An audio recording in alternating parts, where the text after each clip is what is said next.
Telah meninggal. Sekarang jenazah berada di hospital. Saya tak pasti. Saya pun tak nak percaya. Saya cakap, mak dia dengar dia pasal anak dia dah menjerit. Oh, anakku je dia.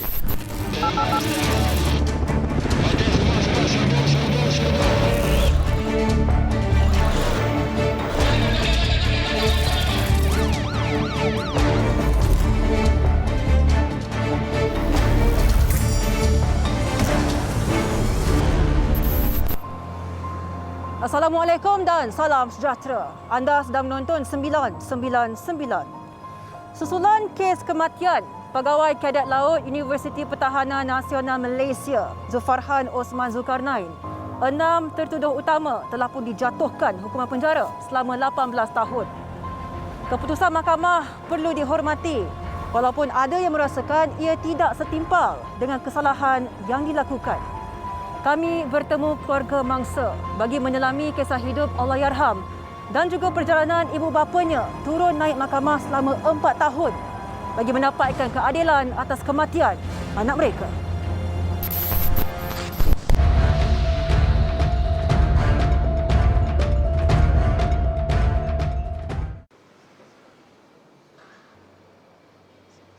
Kes kematian Pegawai Kadet Laut Universiti Pertahanan Nasional Malaysia, Zulfarhan Osman Zulkarnain, menemui titik nota apabila 6 tertuduh utama yang menekap Stedical Work sebanyak 90 kali ke atas badan mangsa sehingga maut telah dijatuhi hukuman penjara selama 18 tahun. Manakala 12 lagi tertuduh yang bersubahat dalam kes ini turut dikenakan hukuman penjara selama 3 tahun.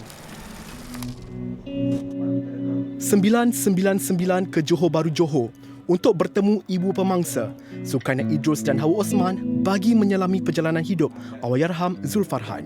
Lepas PM tu, dia dapat matrik, kemudian dapat guru dengan tentera. Mak dia mula memang tak setuju nak pergi ke UPNM. Saya cakap dengan dia kalau misalnya dia masuk tentera, dia akan susah dapat cuti. Pilihan dia terpaksa saya reda je lah. Atuk saya, dia sarjan meja. Jadi saya kata mungkin ada darah Satria pada dia lah. Mangsa yang dilaporkan pulang ke rumahnya buat kali terakhir pada awal April 2017 sebelum didera sekumpulan pelajar gara-gara dituduh mencuri komputer riba. Last bulan 4 tu dia tidur dengan saya. Kalau buat cuti tu, dia selalu, kalau lepas mandi kan, dia buka baju. Itulah cermin yang dia tu. Tadi kita tengok badan dia yang dia tak pakai baju tu. Tak ada kesan apa pun. Tak ada.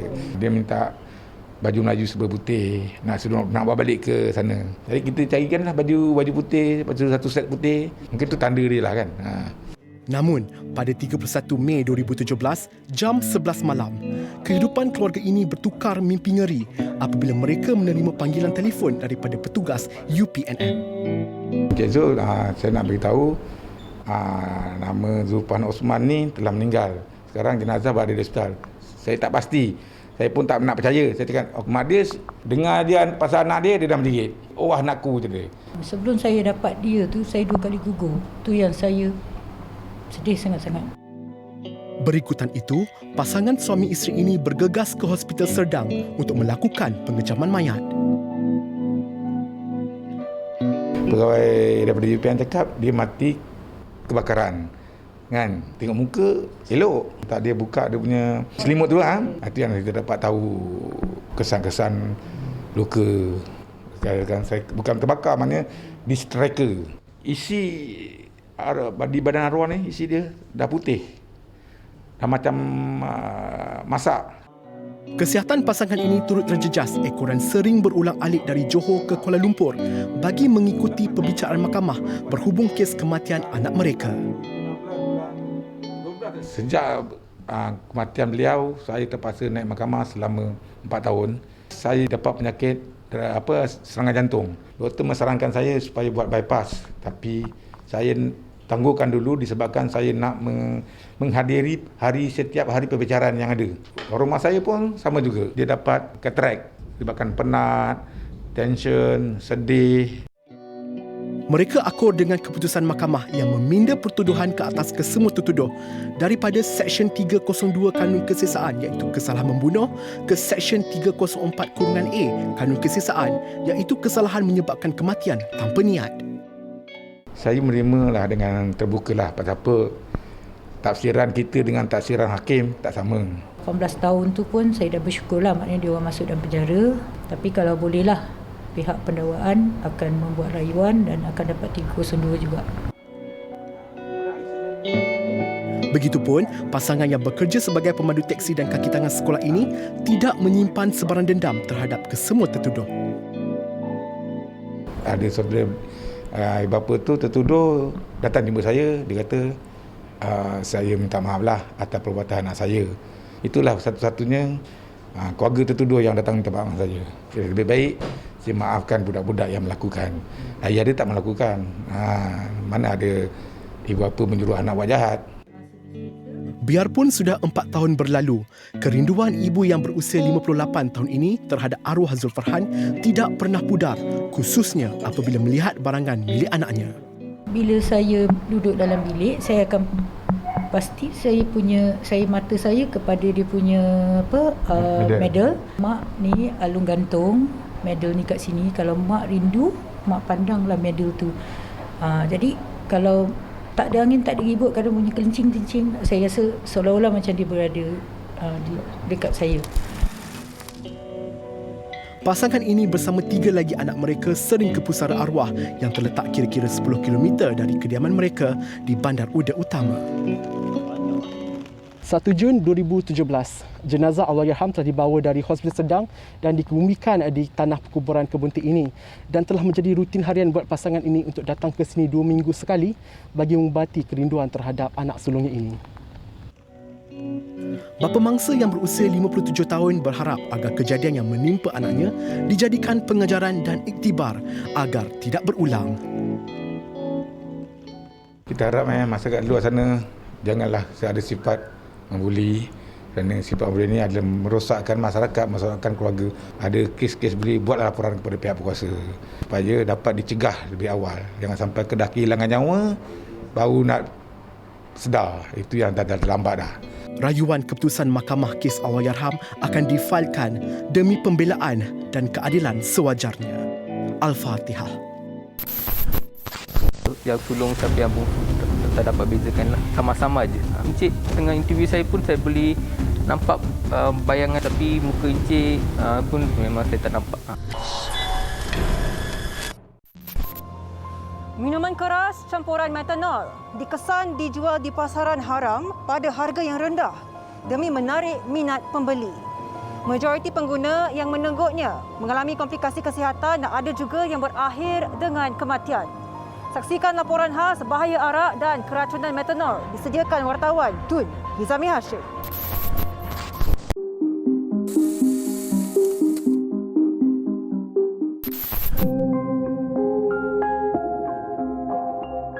Saya boleh nampak ada orang tengah datang, tapi anak saya 2 orang tu saya tak dapat bezakan siapa yang sulung, siapa yang bungsu, tak dapat bezakan lah. Sama-sama je. Encik tengah interview saya pun saya boleh nampak bayangan, tapi muka encik pun memang saya tak nampak. Itu penderitaan dialami seorang lelaki tempatan dikenali sebagai Kumar yang keracunan metanol setelah meneguk minuman keras pemberian rakannya. Lepas minum beberapa gelas, saya pun dah rasa macam sakit perut, muntah-muntah semualah. Saya tak berapa sedar sebab saya pun mabuk kan. Sampai pagi, lepas dah sedar pun, dah macam tak mabuk lagi, tapi masih kabur juga.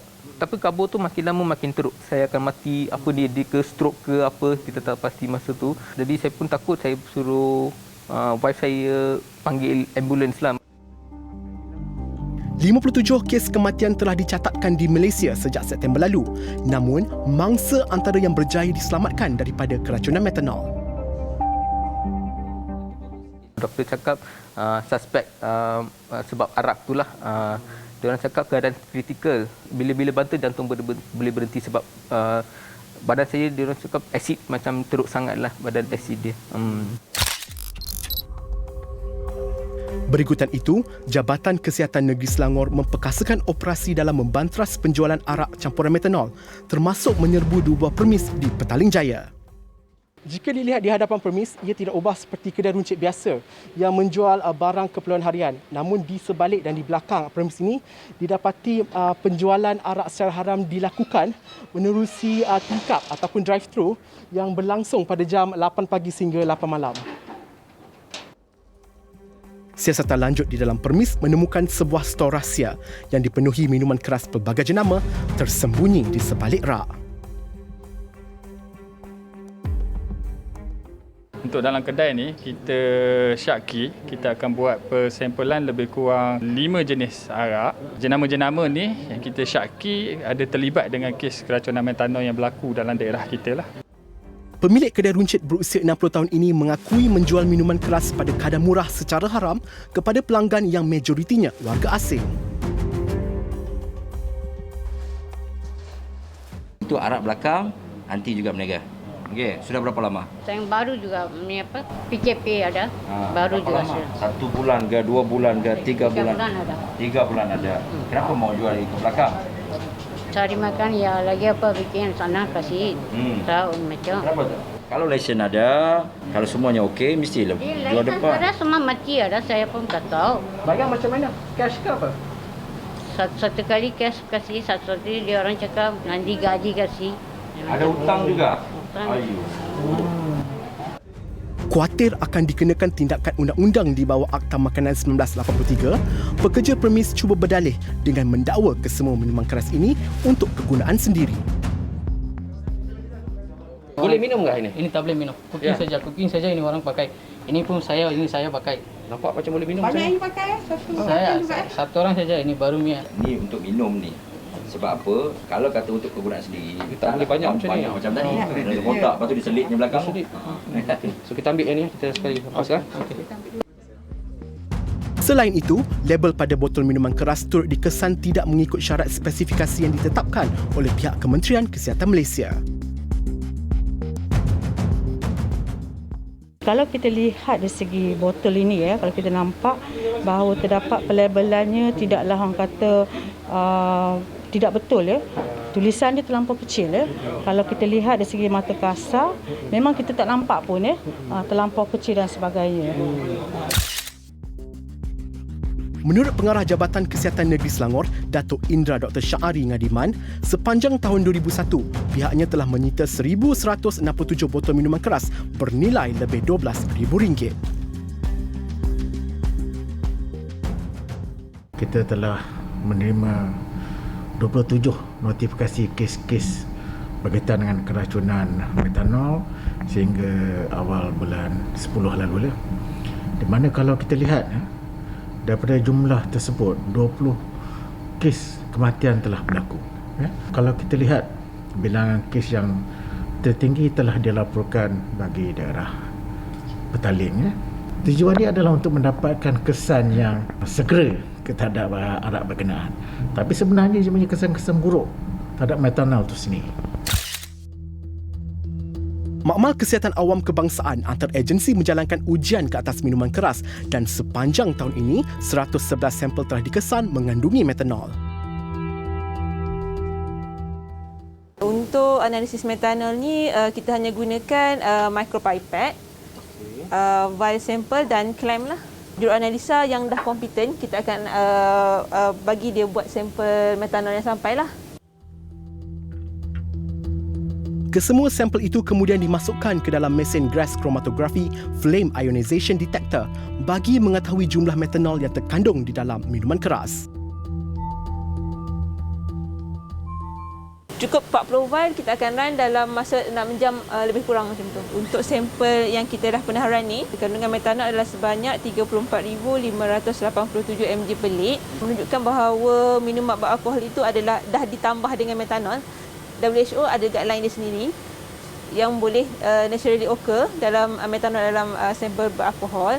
Untuk beer 6 hingga 27 mg per liter. Okey, untuk dalam wine 96 hingga 321 mg per lit dan untuk dalam distilled spirit dalam 10 hingga 220 mg per lit. Jadinya jika ianya ditambah adalah membahayakan kesihatan lah. Dr. Ong Suk Ha antara pakar perubatan kecemasan di Jabatan Kecemasan dan Trauma Hospital Tengku Ampuan Rahimah yang merawat pesakit keracunan metanol sejak 4 tahun lalu. Anda kata pesakit datang mendapat rawatan awal, mungkin kadar risiko kematian itu lebih rendah lah. Tetapi kadang-kadang dia pesakit pun boleh dapat kesan-kesan sampingan ataupun komplikasi macam penglihatan yang kabut ataupun kebutaan yang kekal lah. Metanol ini dalam badan kita sebenarnya akan dimetabolismkan. Okay, hasil daripada metabolisme metanol ini, formic acid akan dihasilkan. So, formic acid inilah yang merupakan bahan yang paling toksik di mana formic acid ini akan menyerang kepada saraf optik. Saraf optik merupakan saraf yang paling kecil lah yang dekat mata. Ubat antidot etanol diberikan kepada pesakit seperti Kumar untuk menyembuhkan mereka daripada keracunan metanol.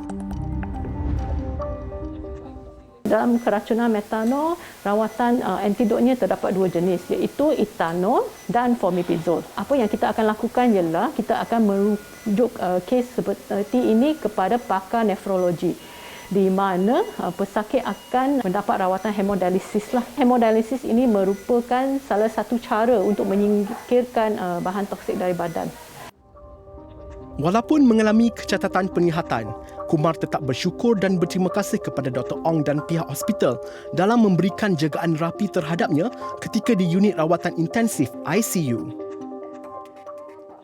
Mau stop lah sebab kita minum sebab mau macam enjoy, relax. Tapi kalau dah sampai kesihatan terjejas macam ni, bagus janganlah. Saya takkan minum lagi lah saya rasa. Saya pun menjaga bini semua kan. Menurut pakar Perubatan Kesihatan Awam Bahagian Kawalan Penyakit Kementerian Kesihatan Malaysia, Dr. Norli Abdul Jabbar, metanol antara cecair kimia yang digunakan sebagai bahan bakar dalam industri automotif dan tidak seharusnya diminum oleh pengguna. Kementerian Kesihatan Malaysia ingin menyuruh kepada semua rakyat Malaysia untuk mengamalkan gaya hidup sihat tanpa alkohol. Kajian telah menunjukkan bahawa tiada paras selamat untuk alkohol berada dalam tubuh daripada manusia.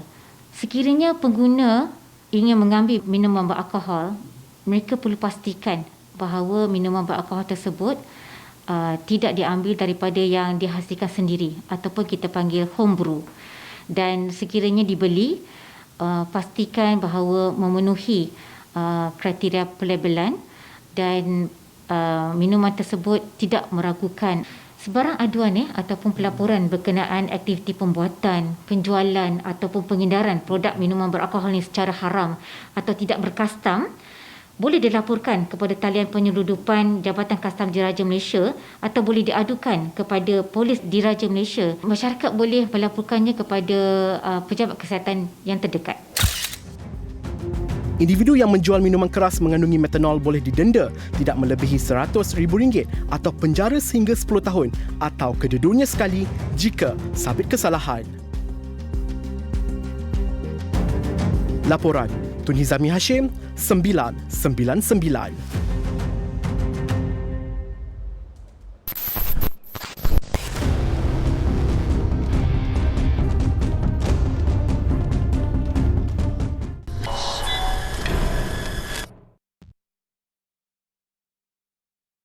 Ditetak di hadapan anak berusia 10 dan 18 tahun sebelum maut di tempat kejadian.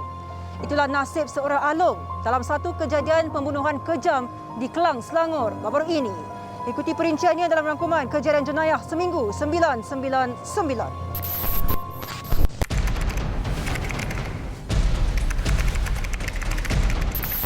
Seorang lelaki dipercayai ahlong maut ditetak di hadapan sebuah restoran di Bandar Bukit Tinggi, Kelang, Selangor. Dalam kejadian pagi Sabtu lalu, mangsa berusia 47 tahun itu hadir ke restoran bersama dua anaknya. Sebelum ditetak bertubi-tubi di kawasan parkir, mangsa dihampiri tiga lelaki bersenjatakan parang yang kemudian melarikan diri menggunakan sebuah kenderaan. Mangsa disahkan meninggal dunia di tempat kejadian. Susulan itu, polis menahan seorang lelaki berusia 33 tahun di Jenjarom, Kuala Langat bagi membantu siasatan. Kes disiasat di bawah Seksyen 302 Kanun Keseksaan kerana membunuh. Di Johor, seramai 46 individu termasuk dua wanita ditahan kerana disyaki terbabit dalam kes-kes berkaitan dadah dalam satu operasi di 15 projek perumahan rakyat BPR di 8 daerah. Ops Sarang Khas melibatkan 23 pegawai dan 106 anggota ini dijalankan Ibu Pejabat Polis Kontingen Johor dengan mensasarkan masalah penagihan dadah di kawasan Larkin dan Setulang. Kesemua suspek termasuk sepasang suami isteri berusia 30 hingga 70 tahun itu dibawa ke Ibu Pejabat Polis Daerah Johor Bahru Selatan bagi menjalani ujian saringan air kencing. Seorang warden sebuah pusat pemilihan dadah dan akhlak di Changlun, Kedah direman 7 hari bagi membantu siasatan kes kematian seorang pelatih lelaki berusia 31 tahun di pusat latihan berkenaan. Mangsa dipercayai cuba melarikan diri kira-kira jam 3 pagi Jumaat lalu sebelum suspek bersama seorang kaki tangan lain bertindak mencari dan menemui mangsa kira-kira 1 kilometer dari tempat kejadian. Pada 11 pagi Sabtu lalu, suspek dikatakan datang ke sel mangsa dan kemudian memijak leher dan memukul mangsa sambil dilihat dua pelatih lain. Kira-kira 7 jam kemudian, mangsa yang mengalami kecederaan pingsan ketika mandi dan disahkan maut ketika dalam perjalanan ke Hospital Jitra. Kes disiasat di bawah Seksyen 302 Kanun Kesiksaan.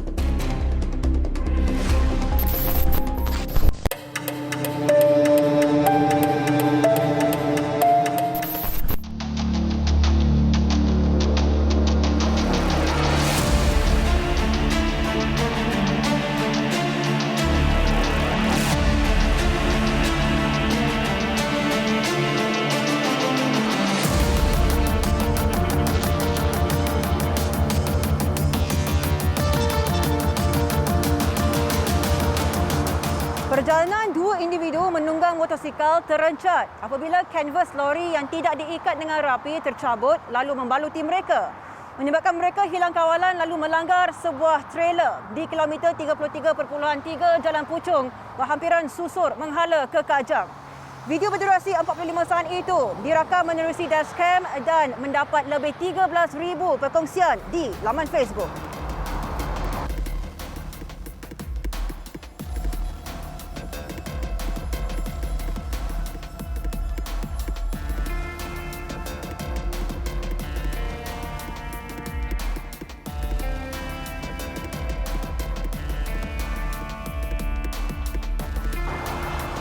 Majoriti netizen mengkritik tindakan cuai pemandu lori berkenaan yang membahayakan nyawa pengguna jalan raya yang lain. Namun, warga maya tetap menzahirkan rasa syukur kerana kedua mangsa terselamat dalam kejadian jam 8 pagi itu. Sepatutnya pemandu tu kena alert lah benda-benda macam tu yang kebanyakannya boleh boleh menyebabkan kemalangan, boleh menyebabkan kematian. Jadi sepatutnya dia walaupun dia drive berapa lama pun sebelum dia gerak tu dia kena pastikan semualah. Itu dia tak boleh ambil mudah lah benda perkara tu. Dan bila dia berhenti mana-mana pun dia kena pastikan lah. Dia kena pastikan apa yang dia dia punya kenderaan tu dalam keadaan selamat, yang tak boleh menyusahkan orang lain dan tak boleh macam boleh mengakibatkan kemalangan.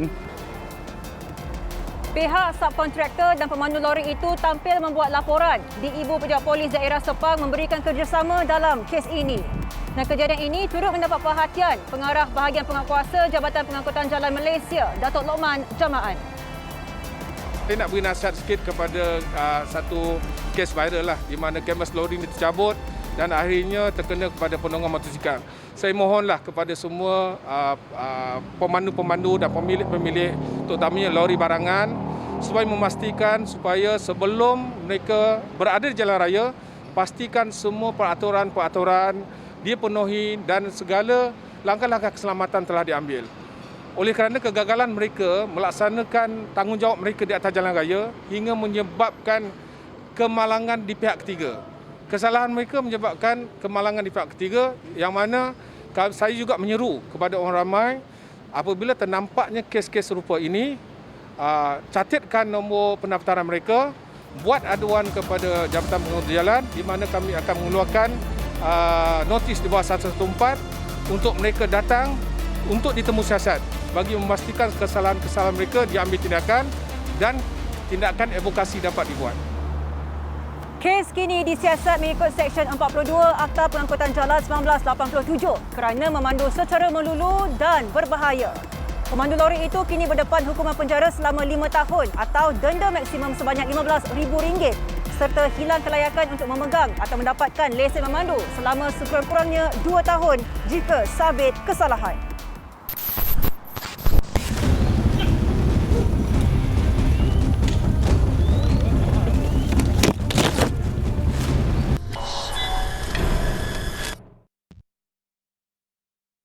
Mendakwa dalam perjalanan ke kedai untuk membeli makanan.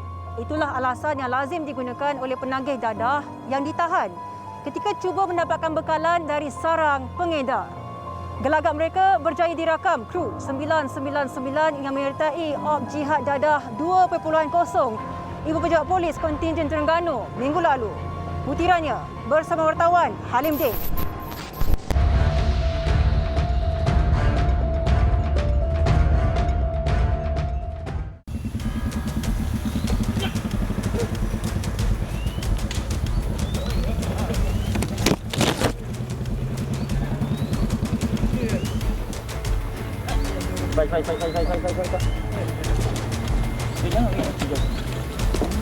Jihad Dadah 2.0 merangkumi 3 fasa berteraskan kepada 3C, Combat, Contain dan Control, melibatkan semua daerah di seluruh Terengganu. Operasi dijalankan bukan sahaja dilaksanakan oleh Jabatan Siasatan Jenayah Narkotik, malah turut memainkan peranan utama ialah Jabatan Pencegahan Jenayah dan Keselamatan Komuniti JPJKK. Bagi jenayah di Terengganu bukanlah satu isu yang besar. Jadi di situ kita ambil kesempatan mengembelingkan iaitu mereka yang terlibat dalam jenayah penagih dadah. Kita gunakan kelebihan yang ada iaitu bahagian jenayah, bahagian JPJKK dan lain pengurusan untuk terlibat di dalam satu task force yang dinamakan Jihad Dadah, Task Force Jihad Dadah. Ini selaras dengan arahan Ketua Polis Negara, Datuk Seri Akril Sani Abdullah Sani yang telah memberi kuasa kepada semua ketua polis daerah untuk turut melibatkan cawangan lain dalam operasi pencegahan dadah di daerah masing-masing.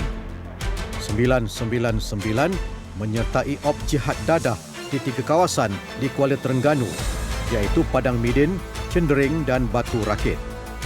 Operasi ini membabitkan Jabatan Pencegahan Jenayah dan Keselamatan Komuniti JPJKK, Jabatan Siasatan Jenayah Narkotik JSJN dan anggota Task Force Ibu Pejabat Polis Daerah IPD Kuala Terengganu.